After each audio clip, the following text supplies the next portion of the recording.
Hi everyone, I am Purna. This video is continuous video of analysis of pole proximate analysis. This video mainly contains ultimate analysis of pole. So what is ultimate analysis? Ultimate analysis is the elemental analysis and it is also known as qualitative analysis of pole. Proximative analysis of pole also known as quantitative. Here, ultimate analysis of pole is also known as qualitative analysis. This analysis mainly involves the determination of carbon, hydrogen, sulfur, nitrogen, and oxygen. The ultimate analysis is essential for calculating heat balances in any process for which coal is employed as a fuel. First one is carbon and hydrogen determination. For this determination, some equipment is used. It is called as combustion operators. So, for the analysis or determination of carbon and hydrogen, first we have to take a known weight of coal, that is 1 to 2 grams, weighed accurately and is powdered well and burnt in a steam of pure oxygen in a combustion operators. See the combustion operators. It contains different parts. In these combustion operators, the carbon and hydrogen present in the sample are converted into carbon dioxide and water, which are passed through the calcium chloride bulb and potash bulbs. The calcium chloride bulb contains weighed amount of anhydrous calcium chloride and it absorbs H2O, water. H2 plus half O2 gives rise to H2O. That calcium chloride plus H2O gives rise to calcium chloride 7H2O. See what happens in the potassium bulb. The potash bulb contains KOH and it absorbs carbon dioxide, where calcium chloride bulb contains weighed amount of anhydrous calcium chloride, it absorbs H2O. Potash bulb contains KOH and it absorbs CO2. C plus O2, CO2, KOH plus CO2 gives rise to K2CO3 plus H2O. The weight of calcium chloride and KOH in the bulbs are then determined. The increase in the weight of calcium chloride bulb represents the weight of H2O formed, while the increase in the weight of KOH bulb represents the weight of CO2 formed. Here, thereby, we can determine the amount of carbon and hydrogen present in the sample. Then the percentage of carbon equal to increase in the weight of KOH bulb by weight of coal sample taken into 12 into 44 into 100, where 12 represents the atomic weight of carbon and 44 represents the molecular weight of carbon dioxide.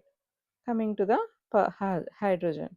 Percentage of hydrogen equal to increase in weight of calcium chloride bulb by weight of coal sample taken into 2 by 18 into 100, where 2 represents the molecular weight of hydrogen and 18 represents the molecular weight of H2O. Second one is determination of nitrogen. Nitrogen estimation of coal is carried out by Kejaldas method. In this method, a known weight of powdered coal, approximately 1 gram, is heated with concentrated H2SO4 along with K2SO4 and CuSO4 in a long necked flask. That flask we call as Kejaldas flask. See the diagram. Kejaldas method. So after solution becomes clear, that is when whole nitrogen is converted into ammonium sulfate. It is treated with excess of NaOH. NaOH to liberate ammonia. The liberated ammonia is distilled into a measured amount of standard acid. The volume of unused acid, that is H2SO4, is then determined by titrating against standard NaOH solution. That is N2 plus H2SO4 gives rise to NH4 twice SO4 gives rise to NaOH gives rise to NaOH. In the presence of NaOH, we can get 2 Na2SO4 plus 2 NH3 plus 2 H2O.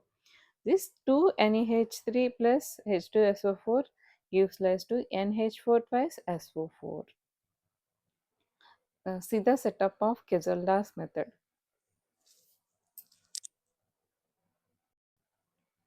Thus, the amount of acid neutralized by liberated ammonia is determined from which the nitrogen present in the sample is calculated.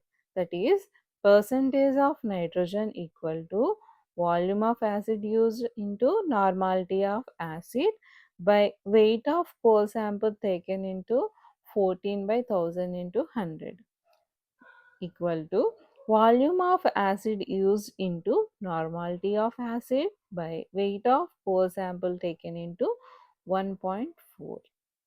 This is the percentage of nitrogen determination by using Kejelda's method. Third one, determination of sulfur. A known quantity of coal is burnt completely in a bomb calorimeter. The operator used for the determination of sulfur in ultimate analysis is bomb calorimeter. In a current of oxygen by which sulfur present in coal is oxidized to sulfates. The ash from the bomb calorimeter is extracted with dilute hydrochloric acid. The acid extract is treated with barium chloride solution to precipitate sulfate as barium sulfate. The precipitate of barium sulfate is filtered, washed, dried and heated to constant weight. See the equation. S plus O2 gives rise to SO4 minus 2.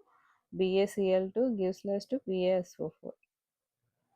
Percentage of sulfur equal to weight of BaSO4 by weight of coal sample taken into 32 by 233 into 100, where 32 is the atomic weight of sulfur and 233 is the molecular weight of barium sulfate.